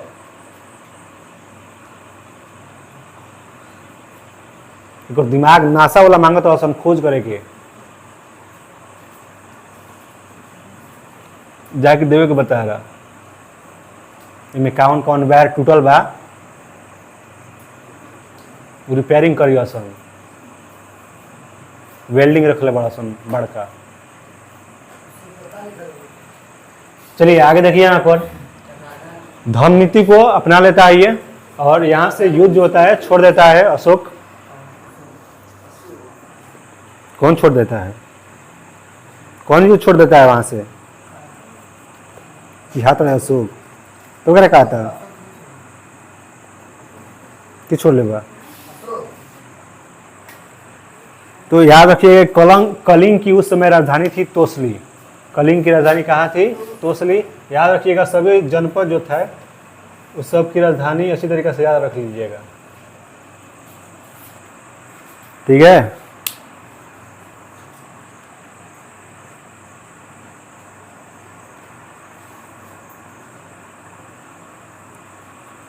तेरह को शिलालेख है, 13 इंपॉर्टेंट है। इसका कितना शिलालेख, 13 इंपॉर्टेंट है। 13 को अच्छी तरीके से टिक द्वारा कल याद करवाया जाएगा, ठीक है। अभी रहने दीजिए इसको। बौद्ध देखिए और अशोक के दरबार में कौन आया था? डियानिसियस। बताया था कि डाइमेकस आया था बिंदुसार के दरबार में, मेगास्थनीज आया था चंद्रगुप्त मौर्य के दरबार में, और डायनिसियस आता है अशोक के दरबार में। उपगुप्त नामक बौद्ध भिक्षु से अशोक किसकी शिक्षा लेता है? बौद्ध धर्म की। ठीक है। अशोक पहले ब्राह्मण धर्म का अनुयायी था। किस धर्म को मानता था पहले? ब्राह्मण धर्म। कलहण के राजतरंगिणी, बताया गया राजतरंगिणी, अधिकतर वहां पर जम्मू कश्मीर के शासकों का वर्णन मिलता है। तो कलहण के अनुसार राजतरंगिणी से पता चलता है कि वह शैव धर्म का उपासक भी था। पहले ब्राह्मण, फिर शैव धर्म मानता था, और निर्गोत के प्रवचन सुनकर उसने क्या कर लिया? बौद्ध धर्म अपना लिया। तो पहले कौन धर्म? ब्राह्मण धर्म, फिर उसके बाद शैव धर्म, और फिर इसके बाद होता है बौद्ध धर्म को अपना लेता है। निर्गोत जो था, निर्गोत इसकी प्रवचन सुनकर। और बताया जाता है कि निर्गोत जो था काफ़ी ज़्यादा, ये बच्चा जो था अभी छोटा एक बच्चा ही था, और ये काफ़ी ज़्यादा इसको शिक्षा प्राप्त हुआ था और बहुत अच्छी अच्छी बातें कर रहा था किसी के बारे में, और ये ऐसी बातें कर रहा था जिससे प्रभावित हो जाता है अशोक, और बोलता है कि मैं आपको अपनी पूरी राजपाट सौंप दे रहा हूँ कलिंग युद्ध के बाद। और यही बताया जाता है कि निर्गोत जो था वह किसका बच्चा था? सुसीम का, बताया जाता है कहीं कहीं पर। ठीक है। अहरौरा लेख में घोषणा की है कि अशोक व्यक्तिगत रूप से बौद्ध धर्म का अनुयायी था। अहरौरा एक लेख है, वहां से पता चलता है कि ये किस धर्म का? बौद्ध धर्म का। अशोक एक उपासक के रूप में अपने राज्याभिषेक के 10वें वर्ष बोध गया, 12वें वर्ष निगली सागर की एवं 20वें वर्ष लुम्बिनी की यात्रा करता है। अशोक यहाँ पर यात्रा करता है 10वां वर्ष में बोध गया पे, 12वां वर्ष में निगली सागर, और 20वां वर्ष में लुम्बिनी की। लुम्बिनी वहीं जहाँ पर किनका जन्म हुआ था? गौतम बुद्ध के। लुम्बिनी वहीं पर हुआ था ना? कहाँ पर है? नेपाल में। अशोक ने आजीविक, अभी बताइए आजीविक संप्रदाय को कौन मान रहा था? आजीविक संप्रदाय को बिंदुसार। और आजीविक संप्रदायों को रहने के लिए बराबर की पहाड़ियां, क्वेश्चन आया था, याद रखिएगा, बराबर की पहाड़ियां, बराबर की पहाड़ियां ये रहने के लिए बनाकर दे देता है कौन? अशोक। आजीवक संप्रदाय से क्वेश्चन आया था हम लोगों के बिहार एसआई का जब एग्जाम हो रहा था, बिहार सब इंस्पेक्टर, तब उसमें आया था क्वेश्चन कि बराबर की जो पहाड़ियां है वह किस धर्म से संबंधित है। तो कंफ्यूज करेगा, बौद्ध धर्म, जैन धर्म, फिर दे देगा एक और मौर्य धर्म, और फिर देगा आजीवक संप्रदाय। क्या मारिएगा? आजीवक संप्रदाय से संबंधित है हमारा बराबर की पहाड़ियां या गुफाएं। ठीक है। और आजीवक संप्रदाय के संस्थापक कौन हो जाएंगे? आजीवक संप्रदाय को मानने वाले संस्थापक स्टार्टिंग करने वाले मखलीपुत्र विशाल, तो पढ़ी ना। तो बराबर की 4 गुफाओं का निर्माण कराता है जिसका नाम होता है कर्ज। क्या होता है? कर्ज। एक होता है सुदामा, कर्ज होता है, सुदामा होता है, चौपार होता है, और विश्व झोपड़ी होती है। चौपार, और एक होता है विश्व झोपड़ी। चारों के नाम इंपॉर्टेंट है ये सभी। कर्ज होता है, सुदामा होता है, चौपार होता है, और विश्व झोपड़ी। याद रखिएगा कि सुदामा जी जो थे काफ़ी ज़्यादा क्या थे? गरीब थे। कृष्णलीला में पढ़े हो ना, अरे द्वार पालो। तो यहाँ पर सुदामा जी जो होते हैं क्या होते हैं? गरीब होते हैं, और ये कर्ज मांगने के लिए कहाँ पर जाते हैं? नहीं जाते हैं कृष्णा जी के पास। तो यहाँ पर चोर अधिकतर बोला जाता है। कृष्णा जी को क्या बोला जाता है प्यार से? चोर, माखन चोर। तो यहाँ पर चोर यानी कृष्ण जी के पास जाता है। ये सुदामा जाते हैं, और उस समय बताया जाता है कि क्या थे? बड़ा महल था हमारे कृष्ण जी का। तो वहाँ पर विश्व झोपड़ी, मतलब बहुत बड़ा महल था, तो उसको क्या बोला गया? विश्व झोपड़ी। याद रखिएगा, कर्ज मांगने के लिए सुदामा जाते हैं, चोर यानी चौपार कृष्ण के पास, और विश्व झोपड़ी उस समय क्या था? बड़ा महल था, जिसको बोलते हैं कि कृष्ण अपनी महल को महल नहीं बोलते हैं, क्या बोलते हैं? ये विश्व झोपड़ी है। याद होगा नहीं? कर्ज, सुदामा, चुपार, विश्व झोपड़ी। ये बराबर की क्या है? 4 गुफाएं हैं। और चारों गुफाओं का निर्माण कौन कराता है? तो अशोक। आजीवक संप्रदाय से ये संबंधित हैं और आजीवक संप्रदाय को मानने वाला कौन था? तो बिंदुसार।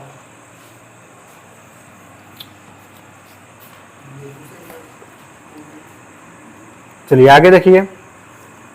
अशोक के पुत्र दशरथ ने अजीवों को नागार्जुन गुफा प्रदान की थी। अशोक के पोता एगो रहे, पौत्र दशरथ, जिसका नाम था, क्या नाम था? और ये जो होता है ये भी आजीविकों को देखभाल करता है और नागार्जुन गुफा प्रदान करता है आजीविकों के लिए। कौन गुफा? नागार्जुन। नागार्जुन गुफा प्रदान करता है किनको? आजीवक लोगों के, आजीवक समुदाय को जो मानने वाले थे उनको। और आजीवकों जो है, आजीवक संप्रदाय के लोगों का वर्णन जो है अशोक के 7वें अभिलेख में किया गया है। 13 अभिलेख अभी बताइए ना, इसमें 7वें अभिलेख में आजीवक संप्रदाय का वर्णन किया गया है। आगे देखिए, अशोक ने बौद्ध धर्म के प्रचार के लिए अपने पुत्र महेंद्र एवं संघमित्रा पुत्री, इनके 2 पुत्र थे, कौन कौन? महेंद्र एवं संघमित्रा।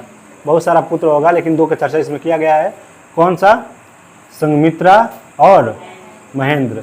इन दोनों को क्या करता है? श्रीलंका भेजता है। कहाँ भेजता है? कि जाके वहाँ पर बौद्ध धर्म के बारे में बताइए कि बौद्ध धर्म हमारा कितना अच्छा है। ठीक है, हो रहा है ना? तो बताता है कि यहाँ पर महेंद्र और संघमित्रा को कहाँ पर भेजता है बौद्ध धर्म के प्रचार के लिए? श्रीलंका में। बौद्ध परंपरा और उनकी लिपियों के अनुसार अशोक ने 84,000 स्तूपों का निर्माण किया था। कितना? 84,000 स्तूपों का। अभी जाओगे तो राजगीर में भी शांति स्तूप देखने के लिए मिलेगा। पहाड़ पर चढ़कर ऊपर जाओगे तो अच्छा बहुत लगता है, वहाँ पर शांति स्तूप देखने के लिए मिलेगा। अशोक के शिलालेखों में ब्राह्मी, खरोष्टी, ग्रीक और अरमाइक लिपि 3 लिपियों में लिखा गया है। ब्राह्मी लिपि, अरमाइक लिपि, खरोष्टी लिपि और ग्रीक लिपि। अधिकतर पाकिस्तान में जितने भी शिलालेख हैं खरोष्टी लिपि में देखने के लिए मिलेगा। भारत में जो है ब्राह्मी लिपि में मिलेगा और ग्रीक और अरमाइक लिपि में कहाँ पर मिलेगा? अफगानिस्तान में। ठीक है, तो ग्रीक एवं अरमाइक लिपि के अभिलेख जो है अफगानिस्तान में, खरोष्टी लिपि का अभिलेख शहबाजगढ़ी में, पाकिस्तान शहबाजगढ़ी में है, एवं मनसेहारा ये पाकिस्तान में मिलता है। खरोष्टी लिपि, ग्रीक अरमाइक मिलता है अफगानिस्तान में और ब्राह्मी लिपि कहाँ मिलता है? भारत में। याद रखिएगा, खरोष्टी लिपि जो होती है दाईं से बाईं ओर लिखी जाती है। खरोष्टी लिपि कैसे लिखी जाती है? चलो नो, हम लोग कैसे लिखते हैं? बाएं से दाएं, लेकिन वो लोग कैसे लिखेगा? ठीक है, तो खरोष्टी लिपि कैसे लिखी जाएगी? खरोष्टी लिपि दाएं से। अशोक अभिलेखों के 3 भागों में बांटा गया है। शिलालेख, स्तंभलेख, गुहालेख बताया गया। अशोक के शिलालेखों की खोज 1750 में पांथेरडी पैंथलर ने किया था। टी पैंथलर जिसको बोलते हैं। इसकी संख्या कितनी थी? 14। अशोक के अभिलेख पढ़ने में सबसे ज़्यादा सफलता जेम्स प्रिंसेप को प्राप्त हुई थी 1837 में। सभी लोग जो पुराना लेख जो है सभी लोग नहीं पढ़ सकता। जैसे अभी जमीन के जो कागज होते हैं आप नहीं पढ़ सकते हैं कि क्या क्या लिखा हुआ है, उसी तरीके का अभिलेख था, सबको नहीं पढ़ सकता था। खोज हो गया था, कब हो गया था? 1750 में टी पैंथलर ने किया था, लेकिन सबसे पहले पढ़ा था विलियम जोन्स ने। कौन पढ़ा था? James Prinsep, sorry James Prinsep 1837 में। अशोक के स्तंभों की संख्या जो है 7 है, केवल ब्राह्मी लिपि में लिखी गई है। ठीक है, यह 6 अलग अलग स्थानों से प्राप्त होता है। प्रयाग स्तंभ अभिलेख, दिल्ली टोपरा, दिल्ली मेरठ, रामपुरवा, लौरिया राज और लौरिया नंदनगढ़। याद रखिएगा कि प्रयाग स्तंभ अभिलेख यह कौशाम्बी में स्थित है और इस स्तंभ अभिलेख में अकबर ने इलाहाबाद के किले में स्थापित करवाया था। दिल्ली टोपरा कहाँ पर है? तो फिरोज शाह तुगलक के द्वारा टोपरा से दिल्ली लाया गया था। दिल्ली मेरठ, तो पहले मेरठ में स्थित यह अभिलेख फिरोज शाह तुगलक द्वारा दिल्ली लाया गया था। जो अब राजा बन रहा था तो जितना भी इनका अभिलेख था, बड़ा बड़ा अभिलेख होता है, सब टंगवा के इधर उधर ला रहा था अपने शासनकाल में। 3 गो इंपॉर्टेंट है, रामपुरवा, लौरिया अरेराज और लौरिया नंदनगढ़। ये तीनों जो है बिहार में है। अशोक का पूछेगा कि कौन कौन से अभिलेख जो है, कौन कौन से स्तंभ जो है, स्तंभ लेख बिहार में है, तो याद रखिएगा रामपुरवा। कौन? रामपुरवा, लौरिया अरेराज और लौरिया नंदनगढ़। रामपुरवा की बात की जाए तो ये चंपारण में है, पश्चिमी चंपारण, पूर्वी चंपारण पड़े हो ना, तो यहाँ पर चंपारण में है रामपुरवा। ठीक है, 1872 में से खोज कार्लायल ने किया था। लौरिया अरेराज जो है ये भी चंपारण में है, और लौरिया नंदनगढ़ ये भी कहाँ है? चंपारण में।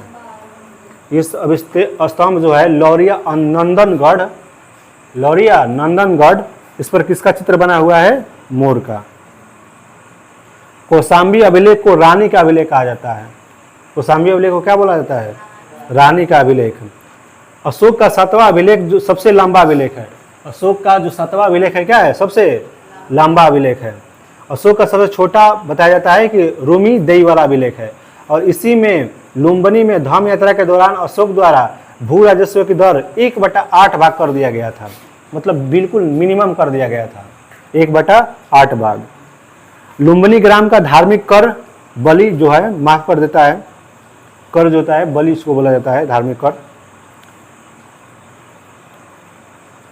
प्रथम पृथक शिलालेख में घोषणा किया है कि मनुष्य मेरे बच्चे हैं। देखिए सब अभिलेखों के बारे में पढ़ना है कि किस अभिलेख में किसका वर्णन किया गया है।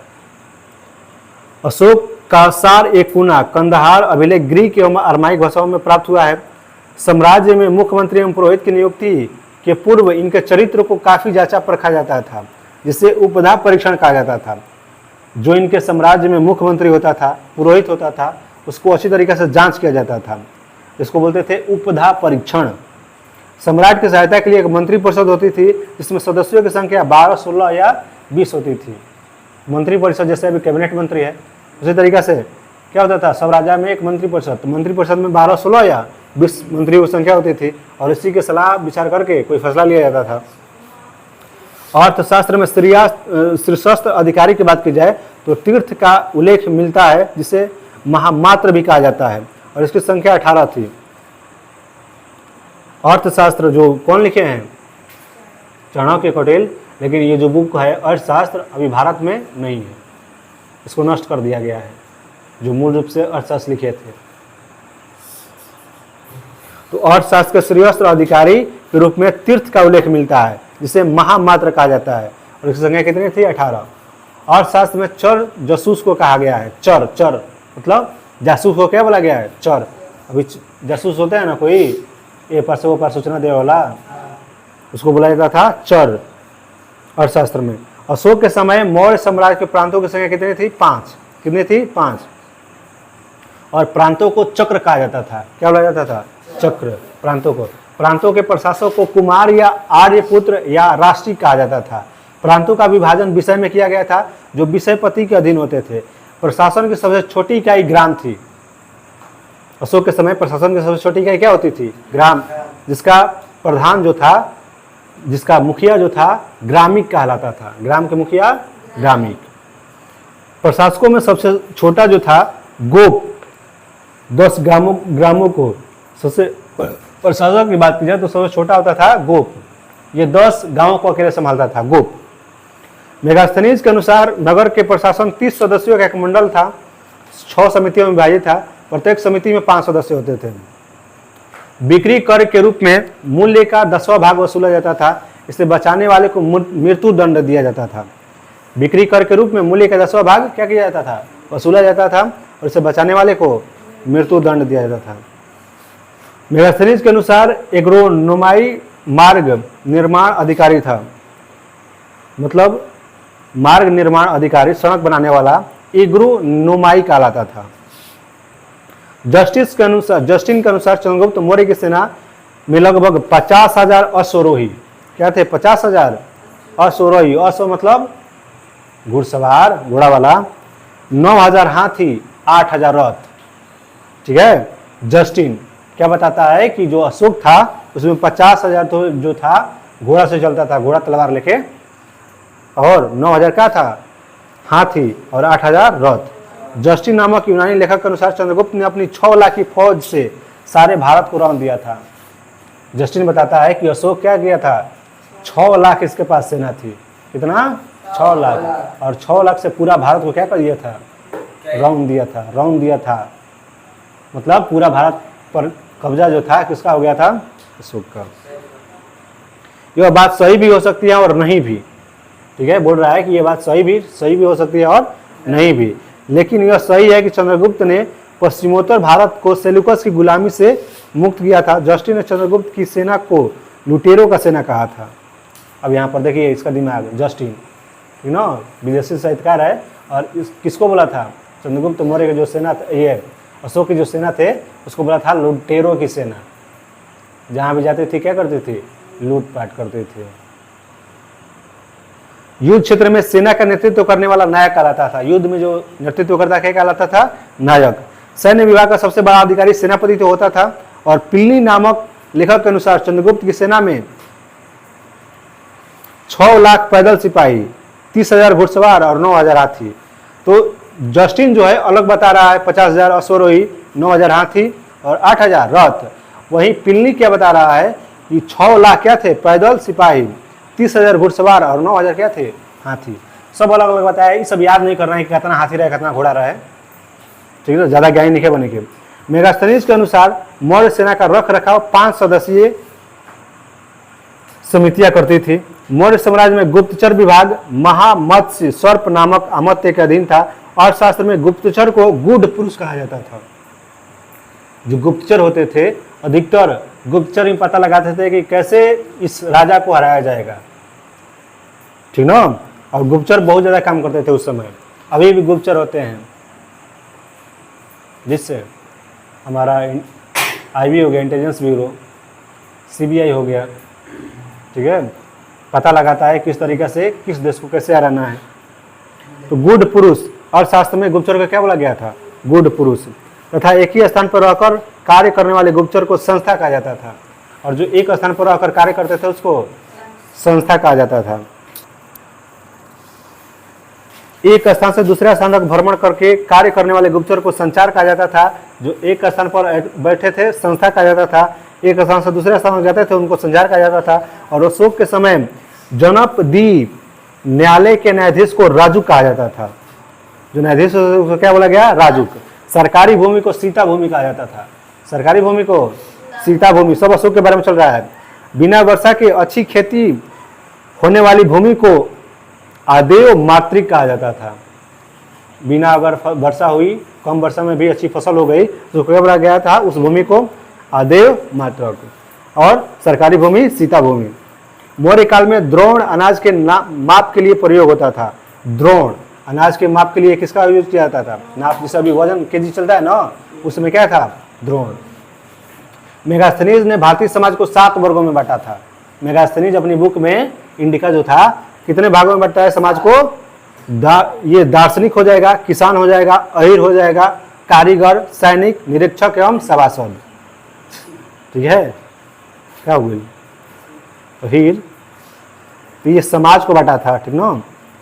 स्वतंत्र वेश्यावृत्ति अपनाने वाली महिला जो थी रूपा जीवा कहलाती थी। उस समय वेश्यावृत्ति के चलन था, और स्वतंत्र वेश्यावृत्ति अपनाने वाली महिला को क्या कहा जाता था, रूपा जीवा। नंद वंश को विनाश करने में चंद्रगुप्त मौर्य ने कश्मीर के राजा प्रवर्तक से सहायता प्राप्त की थी। कश्मीर के राजा किससे, प्रवर्तक से सहायता प्राप्त की थी। जब नंद वंश का विनाश कर रहा था चंद्रगुप्त मौर्य, तब मौर्य शासन जो था 137 वर्ष तक चला। कब, 137 सालों तक चलता है। और अंतिम शासक पूछा जाएगा तो बताना है कि बृहद्रथ। मौर्य वंश का अंतिम शासक हो जाएगा बृहद्रथ। और इसकी हत्या जो होती है इसके सेनापति पुष्यमित्र शुंग कर देता है। इसकी हत्या कौन करता है, इसका सेनापति पुष्यमित्र शुंग 185 में। और मगध पर न्यू वंश की स्थापना होती है शुंग वंश की। तो अंतिम पूछेगा तो बृहद्रथ बताना है। और मौर्य वंश यहाँ तक हो गया। अशोक में अभी कुछ छूटा हुआ है, शिलालेख छूटा हुआ है, उसके बारे में भी हम लोग पढ़ेंगे। लेकिन कल जो होगा, संडे है ना, तो कल जो होगा हम लोग जितना पढ़े हैं सबका रिवीजन करेंगे। चाहे 5 घंटा हो के, चाहे 10 घंटा हो के, चाहे 20 घंटा, टोटल रिवीजन, चाहे 1 घंटा में समाप्त हो जाओ, टोटल रिवीजन करना है। अरे समझ में। और अच्छी तरीके से बुक देके आइएगा ना, तो हाथ बरियार करके आइएगा। समझ में आया मौर्य साम्राज्य। तो मौर्य साम्राज्य यहाँ पर क्या हो जाता है, हमारा खत्म हो जाता है। मौर्य साम्राज्य यानी अशोक के जो कौन था, पोता था ना दशरथ, नागार्जुन पहाड़िया को देता है, आजीवक संप्रदाय को। चलिए टाइम ज़्यादा हो गया।